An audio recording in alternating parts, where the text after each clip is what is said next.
intimacy, Flirting. Seduction. Caring.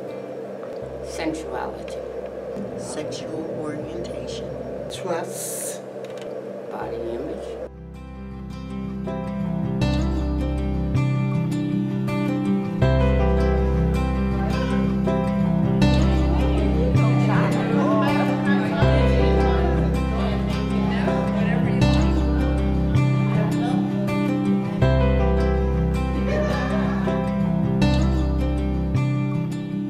So why do you think it's important for people to talk to their partners about safe sex? Because we got a lot of disease going around, even with older adults. Yeah, a lot of people think older adults can't get disease, but we know better. Well, you can't know what someone else is thinking unless you ask them. So, you have to be open and willing to talk, which people don't always like to do, but it's a good thing.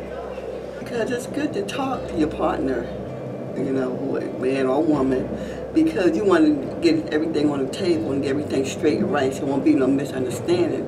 Because my life is involved and so is theirs. Because I think there has to be a willingness when you have sex for you both to be on the same page, I'll say. Not one is very puritanical and the other one likes a little excitement or something, you know. Why do you think it's important for older adults to talk about sexuality in a group setting? Because it's nice for older people to get together and talk about different things. Because sometimes talking to people, you can learn more. You know, you still have feelings even as an older adult. And I'm sure, you know, you think about the times you used to have it when you was younger. So you still have them urges, as I do. Because people think older adults don't have sex because they old. It's good. You learn. You're never too old to learn, and you learn different things.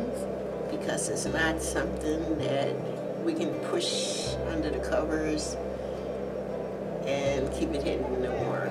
It happens. This is the real world. People don't like to talk about sex because they think sex is dirty, icky, whatever, nasty. But sex is sex. We wouldn't be here if it wasn't for sex. With regards to the workshop, what is one thing that you remember from the workshop or something that you liked about the workshop? I didn't know about the female condom thing. New, yeah. That was shocking. That I don't have to be ashamed of being an older adult and wanting to be interested in intercourse, well, sexual activities. There are newer and better products on the market. There are changes as we go along in our own lifestyles. And to keep alert, plus your children and the people you come in contact with. I talk to many younger people, and it's always good to know the correct names for products, for your body parts, and things that happen to you along the way. You can't know all that unless you stay abreast of what's happening. About what sex, I would say, is, how deep it really is in the human mind. Because it teaches you, you know, to love yourself.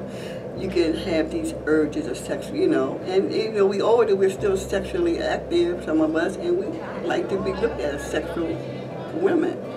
You see what I'm saying? You know, we just don't want to sit on the back burner anymore because we got older. These are our good years, our better years to me. You're not too old to have sex. You know, just be careful.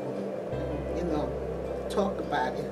Read books on it. It doesn't cut off just because you reach a certain age. It doesn't stop because you go through menopause or anything. It's the feeling that's there. It's not always, I would say, that you want sex in the term that you think of it, a man and a woman or whatever, you know, having physical sex, I'll say. But just being next to someone, you're holding somebody or something, it gives you a warm feeling. And I think all of that can be considered sex. Older adults are having sex, so folks are becoming newly infected over 50. Yet another reason we need to be talking about sex and intimacy and aging and HIV with older adults.